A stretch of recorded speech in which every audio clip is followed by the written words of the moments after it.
Yo, what's up mga katigson? Yan, ho. At buksan natin yung Gcash, oh. Yan, kailangan daw mag-update. Yan.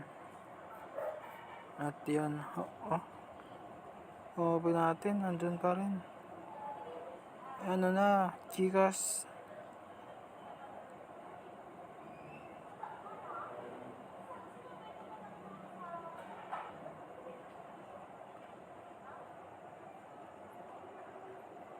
Ayaw. Tingnan natin yung mga review. Bakit ayaw mag-open ng Gcash? Kailangan ko na pera. Yan, oh.